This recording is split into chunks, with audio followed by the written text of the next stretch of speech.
of the heat and the food and the seasoning, and then what that creates. It's really magic. So Yeah, that's pretty. So, what magic are you showing us tonight? so I'm making an asparagus soup. Um, it's something that is easy to do on any weeknight. And the reason why I chose it is a lot of times when I'm teaching um, and teaching my own curriculum, I teach at Washtenaw College at Culinary Arts. And so those, that curriculum is a little bit more different because it's for growing chefs. But when I teach private lessons, I love to do, and I'm, if anybody is interested, I'm shoot me an email and I'd love to talk about that. I'd like to talk about concepts that are easy to bridge to other food, because right now asparagus, there's a glut of asparagus, right? Argus Farm Shop, which is like my go-to. I have a second little heart that beats that market. I love it. There's a glut of asparagus right now, but like in 2 weeks it's going to be gone, and then we're buying stuff from Peru, and there's farmers in Peru who are working hard to do it too, but it's different from Peru, right? So, but maybe a month there might be baby zucchini that is coming up, and you can use the same technique to get to that spot. So I like to, like I said, I like to use concepts that are easy to apply to different. So today we're doing a classic, just a pureed soup. I think one thing that I wanted to, so I'm going to try to shift the camera to see if I can get, well, maybe I'll actually bring it over here. Yeah, so you get the stove? Fine. Yeah, just to get started. Mm-hmm. So the recipe that will be posted basically is 2 steps. So there's making the soup, but there's also a little conversation about making your own stock. Sorry, my dogs are being noisy. It's fine. And sometimes from a chef's perspective, stocks can be complicated in a intellectually challenging way, and you can end up with the most delicious complicated stock. But there are certain times when you really just want to make stock out of scraps. And a lot of times when we are cooking from things at the farmer's market, or if you can get deals on things that are like seconds, that's the stuff you make the stock out of, right? So I'm going to just bring this over here to show you what I did already. Now, I'll turn the light on so you can see. I already prepped the asparagus for the recipe. So, but I wanted to start and talk about amplifying flavors. And the way that you do that really simply is, asparagus is so wonderful when it's tender and young and bright and acidic. But then that woody stem, no matter how young it is, you still have the bottom inch or two that are just, you'd be chewing them for hours, and you're looking for the napkin so that your host doesn't see where you spit it into the napkin. But there's no reason to waste that because they have such great flavor. So what I did was just make a really simple stock with the bottom woody stems of the asparagus. Okay. And I chopped up an onion that I had. And then you can see some other little pieces in here so that's the onion. There's a bay leaf. Bay leaves always work in stock because they add an aromatic element that is really hard to replace with anything else. There's stems of a chive that I had that I cut the top off of, and there's thyme and parsley. So those are just basic aromatics from stock making. And what I'm going to do right now is just strain that soup through a sieve. Okay. And let me just get the camera set up here. Yeah. That's also a really great food waste averter. It's really, really little ends and bits. It really is. And so you might in your kitchen not have this chef equipment, but I have, besides too many cookbooks, I have too much equipment. So what I'm using here is a fine sieve. It's a fine mesh sieve. If you don't have that, you can use a colander with a paper towel. That would work as well. With most stocks, even, whether it's just kind of a simple stock or if it's a complicated, more complicated chicken stock or anything that involves meat, it's always best to strain. Let's see if I can get a better view here. To strain it by using a ladle to scoop it over into the pot. If you pour the whole thing, then the little bits of kind of dregs on the bottom can make a cloudy stock. Now in this case, we're making a pureed soup, so the cloudiness doesn't matter. But for me, once you learn a technique, it's hard to lose it. It's ingrained. I forgot there's also peppercorns that I threw in the bottom, but I'm just trying not to get the very bottom of it. I'm sorry. And you threw in like whole peppercorns? Whole peppercorns, yep, absolutely. Especially because this sort of, I mean, essentially you're making a tea. You know, you're making especially when it's this simple, when it's just the asparagus and the aromatics. And so I brought it up to a boil, and then I put a lid on it, and I just shut it off, and I let it steep, just like you would tea. Okay. So you weren't like cooking it down for hours? I wasn't. This is really just designed to be simple so that, so it's something you could do, you know, so for example, if you're making this at home, once you cut off the stem, I'm going to move the camera again. See, I need a professional cameraman.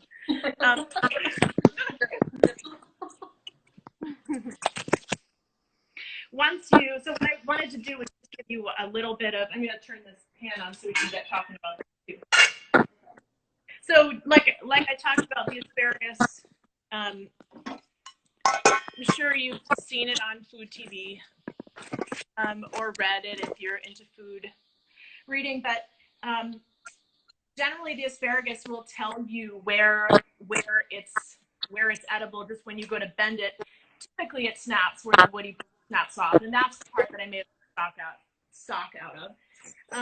And then for this recipe, the next step is to separate the heads of asparagus off and save those.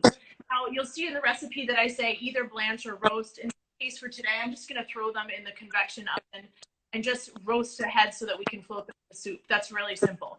But the reason why I jumped back over here is because I just wanted to say you could cut off all of the bottom of the stems, have your stock bubble at the same time that you do this step, which is just cutting the asparagus into 1/2 inch or 1 inch little segments like this. Yep. And so this is the tray that I did earlier. Can you just a little bit? There we go. Sorry about my close space there. So this is the tray that I did earlier. What I'm going to do right now is just take these heads off into this separate little. Okay. Separate little baking sheet. It is for a garnish. And you know, these have a different flavor, and obviously because of their shape and the way the leaves meet up in the top of the head, you know, they can get a little crispy, and that's sort of visually appealing. And that's something as a personal chef that I'm always looking for is having food be visually appealing, obviously before you eat it. So for sure. And what I'm going to do, don't spend enough time focusing on, you know? I know, and yeah, exactly. So I'm just going to take this heavy bottomed pot right here. I'm going to put a little bit of olive oil in there. You could use whatever your preferred, you know, fat is that your go-to. If you prefer ghee, that would work too. I just didn't have any at room temperature, or any other oil, avocado oil or whatever you have. The first step, though, is just to saute a shallot. Now, in some cases, I might want the shallot to get a little bit of color, but in this case, I'm really just sauteing it. I just want it to become translucent. Okay, and could you use an onion or another? Absolutely. And right. I'm using a shallot because I bought a 5-pound bag of shallots or something like that. So I had it.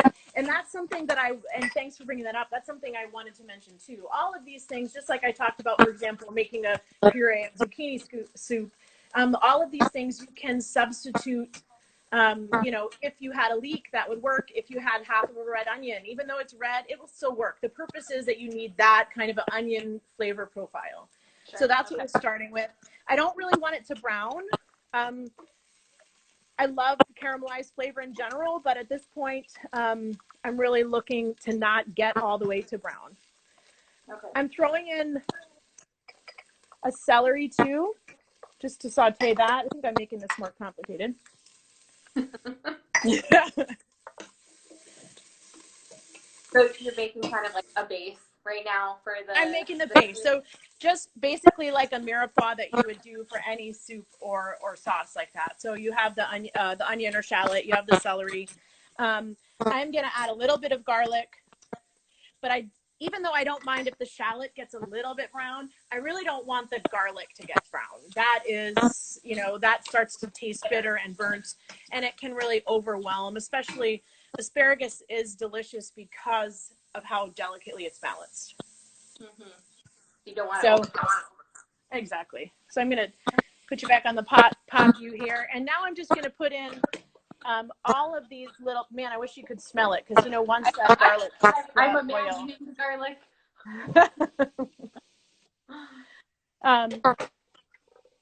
And Allison, I have to ask, how much asparagus did you use? I used about 1.5 pounds. Okay.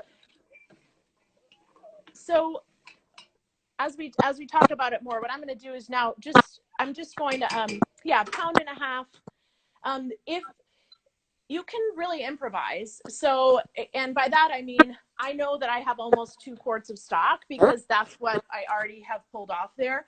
So if you're more like up to the 2 pounds of asparagus because that's how much you bought and you want to go, to last for a while, then 2 pounds of stock will be about for 2 pounds of asparagus, or 2 quarts, I should say. Gotcha. 2 quarts. So quart per pound. Quart per pound. Yep. But what I want, I'm gonna just throw these, putting a little bit of olive oil, a little bit of salt on these asparagus heads, and I'm gonna put the camera down for a minute if you don't mind. No, I'm fine. And walk them over because I just want to roast them. Okay. So if you were, I know you were saying that this is a recipe that you can swap in and out different vegetables for. So if you're doing like zucchini or broccoli, what would you use to garnish? Or some other things you would stuff in there. So yeah, thanks for asking that. So for the broccoli, I would do a similar thing. Okay. The stems and there we go. So yeah, I would peel the stalk because for broccoli, for example, the farm broccoli doesn't tend to be quite as tough. But if you go to the grocery store and buy broccoli, peel it with a peeler, and the stalks you could use. And I probably would even use whatever the quantity of broccoli is. I would probably for 2/3 of that, I would use the entire broccoli stalk and head. And then maybe for 1/3 of it, I would trim the little florets and roast those or blanch those so that I would have a little tiny decorative flower that to float in the soup. Yeah. So this is just going to saute for a little bit. Okay. Just a couple minutes. I just want to, like a lot of green vegetables, if you overcook them, that green is going to go from really bright and start to get more dull. You basically just break down that chlorophyll. So I want to saute them, make them tender enough so that when we puree them, it becomes a smooth soup. But I don't want to take it all the way to mush. Yeah. Mostly the flavor. I mean, in the end, you're going to turn it into a mush soup, but this is a different, Yeah, you don't want it to taste good. Yeah, exactly. So for a zucchini, if you used, if you get to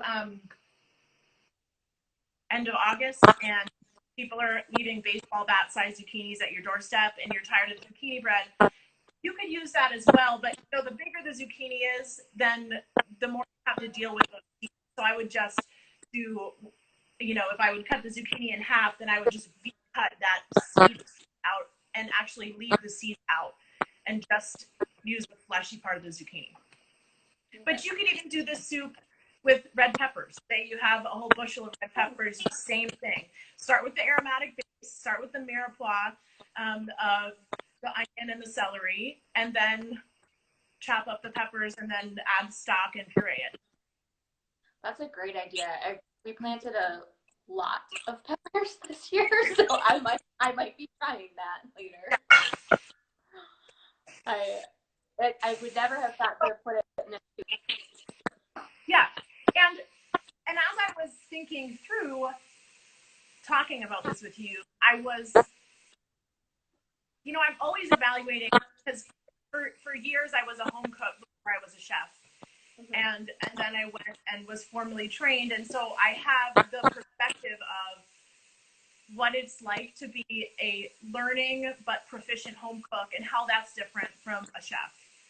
And so I'm always, when I approach every recipe, I kind of think of it that way. Not always clear cut and deliberately, but for example, if you wanted to use red pepper, or even for this, and make a sauce, say you wanted to, for example, poach a piece of halibut, you go to the market, or even or shrimp or something like that, and you found a delicate piece of seafood, and you sauteed, grilled it, whatever the preparation is. You could do the same thing, the same steps that we're doing, and just add a quarter or a third of the stock, puree it, and then instead you have a lush, thick sauce that could be in the base of a plate where you put a piece of fish on. So sometimes, again, as home cooks, we think, here's a recipe, I'm going to cook it. This is the only thing that it makes. And the way that we're different as restaurant chefs is think, I don't want to waste this product, so I'm going to make some of it into soup, some of it into sauce. I'm going to fold some of it into whipped cream and, make something else creative and weird. And so for me, that's an interesting part of cooking, and cooking locally and seasonally, because that really allows you, again, to showcase the flavors. Sure. Yeah, exactly. And I love that because, my background's nutrition, all the same thing to folks that I've had conversations with. Like, you're not married to a recipe. Right. Use it in different ways. Right. It's really hard to let yourself, really what you have to do is let yourself mess up. Mm-hmm. And once you're okay with that, then it's okay. This is what's the worst thing. Yeah, you've wasted the thing, but then you've learned a lesson for the future. So I that's the way I approach it, at least. So let me just show you in the pan here. Please. You can see the green has changed color, so the chlorophyll, has kind of set now. And what I'm actually going to do is take one of my tasting spoons and just taste one. And I'm just tasting for how sweet it is, how tender it is, and just looking at that. Another thing that maybe we do as we're chefs that you don't necessarily do at home is season every layer. Now, not so much up to the top of salt and the top of spice at every layer, but at every major step, you do a little bit of seasoning so that at the end, the seasoning is really felt and tasted throughout the entire dish and not just a salt lick at the end. So I added a little bit of salt. And just for flavor development, I had this bottle of bubbly white wine that I opened to drink some last night. And so I'm going to deglaze the pan with a little bit of the wine. Now, I would use any white wine that I had here. I wouldn't use cooking wine because it's really swill and you might as well skip it. But any wine that you have open, put a splash in, because what that's going to do, even if it's bubbly, that doesn't matter. Mm-hmm. So I just add a little bit. There's acidity and brightness in wine that is not in any other ingredient that you layer into a dish. So this way you get that, the opportunity to deglaze the pan, which means get all the little brown bits of fond, the foundation of every sauce and soup, get that off of the pan. Plus you add all the flavor profiles of the wine. So that's, you don't have to do it. If you don't want to add the wine, you can leave it out, but it definitely adds flavor. Another depth of flavor. Yeah. Mm-hmm. Okay. So is there any dairy in this recipe, or what are kind of the next things that we're putting in here? Yeah, thanks for asking. So you can make this dish as dairy, as friendly as you want for different diets. So you can absolutely do this dish totally with no dairy. I used olive oil to start, so if you had used butter, then obviously there's your dairy-free window. But when we get in just to finishing it, I just was going to say you could add a little bit of whole butter to stir in to fortify it. You could add a little creme fraiche. Again, if you're adding a tablespoon, I had this from a different I made. If you're adding a tablespoon just to thicken it, then use it if you have it. If you don't want to use dairy at all, that's absolutely fine. This kind of a dish wouldn't even miss that necessarily. So I'm going to keep the thickness of this sauce by regulating how much. I'm going to keep the thickness where I want it to be by regulating how much stock I add to it. Gotcha. Okay. Another way to thicken it would be to add a potato at this point, a peeled diced potato at this point, and dice it small. Add it when you add the celery. Let that soften a little bit, and then when you add the stock, puree it, and it will add a smoothness and a depth that you might otherwise use dairy. Sure. Okay. When I do the final plating in just a minute, because I had it, I'm going to put a piece of Zingerman's Detroit Street brick right in the bowl as well. So you can basically have it be an entirely vegan dish, or you can go as luxurious and dairy as you want. Obviously, the flavor will change depending on what you add. But as a standalone soup, if I wanted to make sure that I had a real umami punch, a really savory, satisfying depth of flavor, but I knew that I had a restriction and I couldn't add dairy to it, I would use a little bit of miso paste. Oh, sure. Yeah. So like right before I added the wine, I would add a little scoop of miso paste, cook some of the raw flavor out of it, and then add the wine. And then that would add a different depth, or, and that's where you could go full nutritional yeast, or even a pureed raw cashew that you've soaked, or that kind of thing. So you can really take it in any direction that you want. Cool. It's a great recipe then. It's very, very versatile in all directions. Yeah. It is, you're right. So how is the saute? I don't know if you can see me from there, but it's easier just having two hands. We can see you. The wine has totally reduced, and we call that to sec. And so there's a little bit of liquid on the bottom of the pan. So now I'm going to add the stock, and I'm going to start by just add 1 quart of this asparagus stock. Okay. And what's the purpose of adding it slowly rather than adding all of it in at once? I'm not quite sure what the thickness will be like. So what I'm going to do is I'm going to puree just this amount at first, and then see what the thickness is, and if I want to add a little to thin it out. Because I chose to have this recipe not have the potato, or another thing you could do is add rice or something like that to thicken. Frankly, you could add bread. A lot of other cultures might add bread to thicken their soup. There's a lot of classic soups that are classically thickened with bread. So you could do that too, a way to use up stale bread. But in this case, I was looking for a soup that really just showcased the asparagus, so I wasn't adding those other flavors that might cloud it. So right now, I'm just going to bring this up to the boil, and I'm going to grab the asparagus heads out of the convection. Ooh, I'm excited to see those. Yeah, I can taste them and imagine their crispy little tops. That sounds really nice. It's going to be a nice contrast on top of that soup. How do they look? They need a few more minutes, so the timing will be perfect. Another thing that I did, and I'll show you, I have to wait for that to come up to a boil, and then I will puree it. And I'm using this Vitamix that I have, which, by the way, you can buy refurbished, so they don't cost as much. But this is Yeah, you can. This is a fantastic tool. If you don't have this strength of a blender, an immersion blender works fine, which is just the stick blender that you stick in, that you immerse in the sauce. But what I've also done here is set out, like I said, there's a little bit of that brick, Detroit Street brick, that has the peppercorns in it. So I'm going to just put a little scoop of that in the bowl. And a little bit of Italian farro. Oh. So it's just a whole grain wheat berry, basically.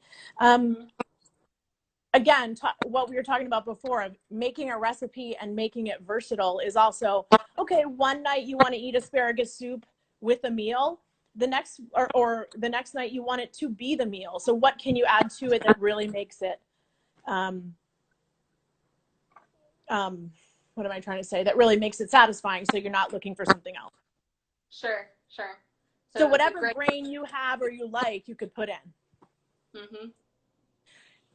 So while all that stuff's going, I'm just gonna make up your bowl. Yeah, I'm gonna put a little in there. Good. And then I'll put the soup right on top of that. But let's go check the pot here. All right. Fingers crossed. Okay. Yeah. So it's really coming to a boil. So what I'm going to do right now is put the phone down so I don't spill the boiling liquid on myself.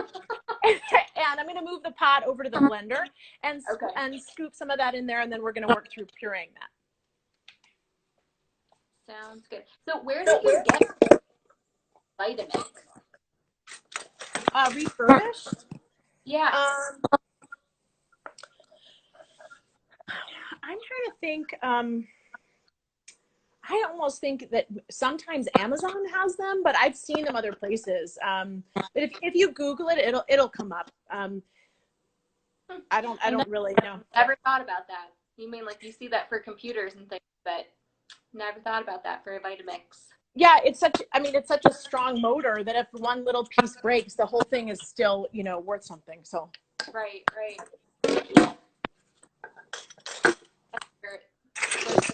I lived someplace where there was one, and I am sad that I no longer have one. But maybe now that I know that there are refurbished options. And I know that they have them at Costco too. I mean, they do, yeah. And I don't know what state those are. If they have different varieties, different strengths. Yeah, that's where the one that I've used before came from, at Costco, and it worked really well. Yeah, it's nice. Yeah. So what I just would like to do now is I'm going to puree this in batches, so it might be a little noisy just for a minute. That's okay. We can handle that. But it did happen to me once where, and so it's worth mentioning. When you put a hot liquid in the Vitamix and you put that lid on top, you're kind of creating a monster, because it's basically creates this explosive heat force, and it kind of like a little bomb, unfortunately. And so one time that did happen, and I thought it was kind of cool enough, or I thought that I could get away with it. Frankly, I thought I could get away with it, but I couldn't. So what I'm going to do right now is remove this center piece so that some of the steam can escape. And if you do that, then you don't risk that. So risk the soup exploding out on you when you try to take the lid off. No, right, yeah. Exactly. Or God forbid, if you have children around, something like that, then it's really dangerous. So I'm going to start slow, and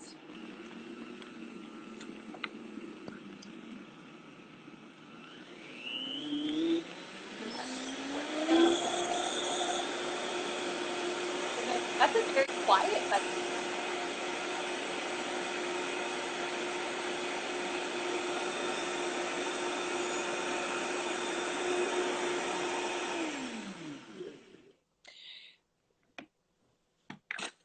so I can see in there, and you can see as I pour it out, it's pretty thin soup, which is what I thought. Pretty colored.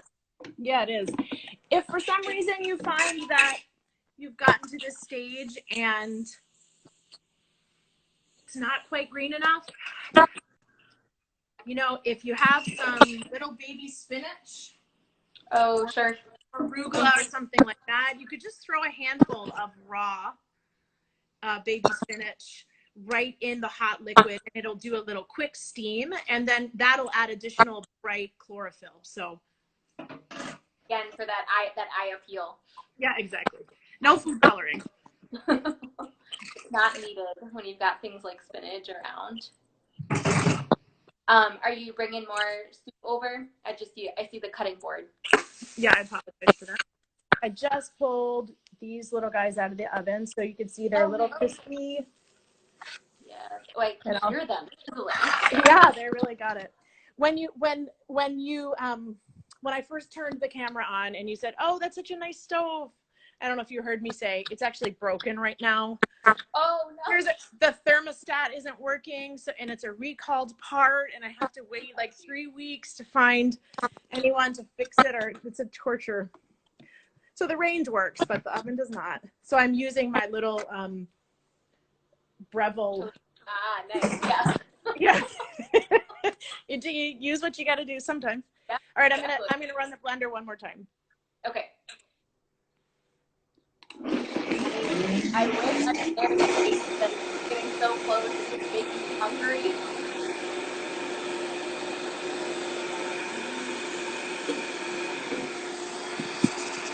And I got some lemon there. Are you gonna add lemon wedges to finish it off? I didn't hear any of that. Sorry. Oh, okay. There's the blender going. I was just wondering about the lemon. I noticed some lemon. Yeah, so that's what I'm going to talk about next. That's perfect. Like I gave you cue cards. It's perfect. So here's the rest of that. So like I said, I already seasoned. I really needed a cameraman. I already seasoned the asparagus, but what I want to do right now is taste it. And I want to taste it because I know I'm going to need other seasoning, but I just have to figure out exactly how to get there. So that is one other, techniques that chefs use is balancing. Let's see if I can get this to work now. Hello. Now I see you. There we go. Yeah. Okay.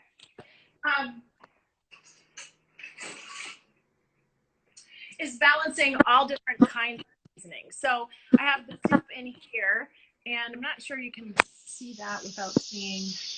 Oh, we can see this now. The soup is not me. Those are the choices. Soup or me. Yep.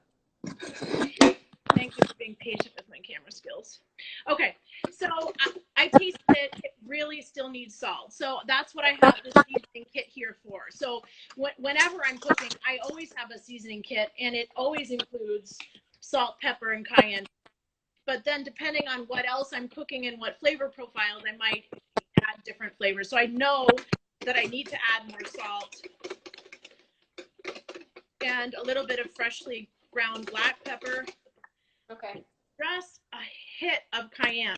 Not because I want it to be spicy, but there's a level of heat that's required in almost all dishes to make you be able to taste the full experience of it. So you're not even going to taste it as spicy, but that's one reason why I really like cayenne, because it disappears. It adds a little background of spice, and that's wonderful. So another thing I'm going to do right now is lemon. I know it needs acid. The asparagus has a little bit of acid in it because it's a bright green vegetable, but I know it needs lemon too. So I'm going to add the juice, maybe about a half a lemon. If you don't have a lemon, you could also do like a white wine vinegar or something like that. So that would work just as well. Something a little acidic and bright. Yep, exactly. So you need the salt, the heat, the acid. Somebody wrote a book, I think. About that.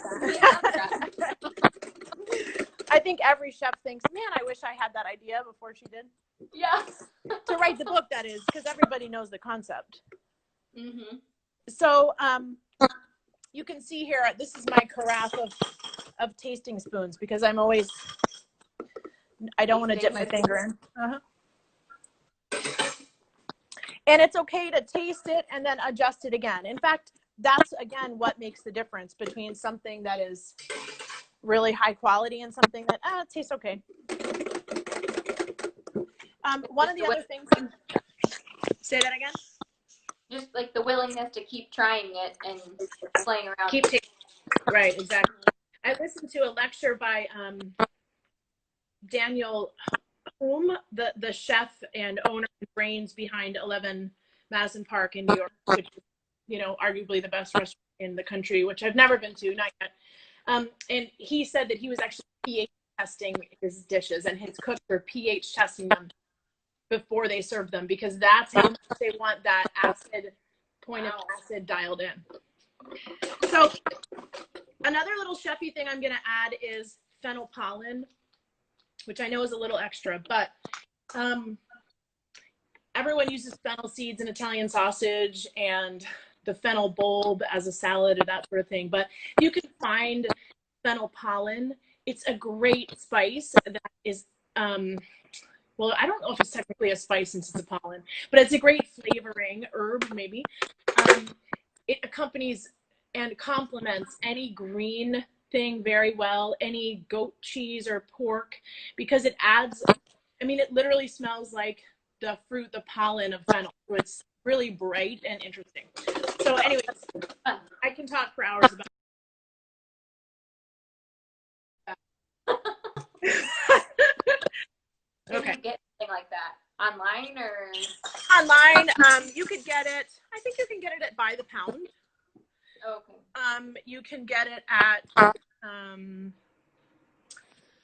by the pound. I know Zingerman's has it. That's the first place I found many years ago. So I'm gonna try to, let's see if this works for me. I already put the faro in. Bowl's a little off center. There we go. So I have the bowl here. I wanted to say a couple other little things. So if you had herbs, you could add herbs to it.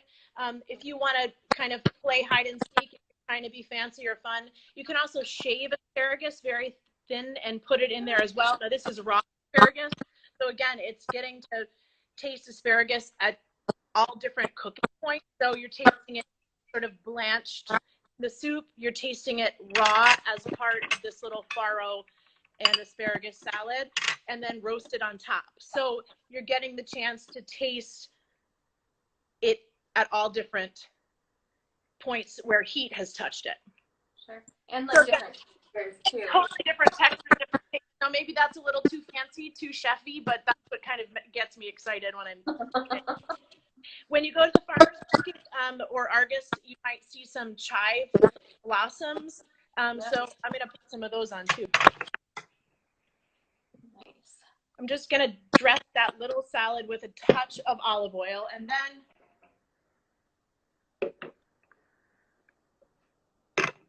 get the soup. And kind of some of that faro gets a little hidden. I want some of it to be above, kind of, if I can do it. And then, ready. And then because I had it, I just put a little bit of that goat cheese on there that has that pink peppercorns. Mm-hmm. And that's it. That's pretty much the dish. That you could see if you're making this, or you could turn this into something to make for guests, or you could forget all the garnishes and just make a simple plain soup for yourself with 4 or 5, big fat stalks of asparagus and a splash of wine and water. I mean, you can really take it where you want it to go. Yeah, play it up, play it down, whatever you're. Yeah. Exactly. So before I go, because now I think I've kept you way too long, I posted on my Instagram page 2 paintings, and I'm kind of an art nerd, and I found a painting. Oh, and you know what I forgot? This is my the asparagus tops. I almost forgot them. Yeah, and always odd numbers because that's more appealing. There you go. I was reading about the painter Manet, and he painted in 1880. Somebody commissioned from him a work of a bunch of asparagus and commissioned it for 800 francs. How do you say francs? I say francs, but francs. Yeah. And, but when the person who commissioned it went to pay, he paid him 1,000 francs. So later on that year, Manet delivered to the person who commissioned the art the second piece, which is a single stalk of asparagus that said, "You left one behind." Which I just thought was so clever, because he didn't, he felt like he had been lavished too much upon it. He wanted to share something. And I just think that's a fun story. So, so that's that. Yeah, that's super cool. Just end with a little That's picture so there. beautiful. Yeah. That's good. And you can see the cheese melting into it a little bit. So, Yeah. Man, I wish I could share it with you. I know. I wish I could eat it too. It looks so good. Well, thank you, Kelly. Yeah, thank you so much. It was so good to see you. And Yeah, just you to too. share this, and you shared a lot of really great tips with folks. And just to let everybody know that you're watching, the recipe will be posted on our stories after this video ends. So you can save it and recreate what Allison just showed us. Yeah. And as much as I would love to, get any of your business, if you have personal chef or catering jobs like that, what I love even more than that is teaching people about cooking. So if you have any questions, feel free to send them to me on my Instagram page or at Allison@lastbitechef.com. If you have a random question, just ask me. I'm happy to explain it to you. Thanks, Allison, for You're welcome. folks. Appreciate it. This was really fun. Okay, thanks. Have a good night. Thanks, you too. Bye.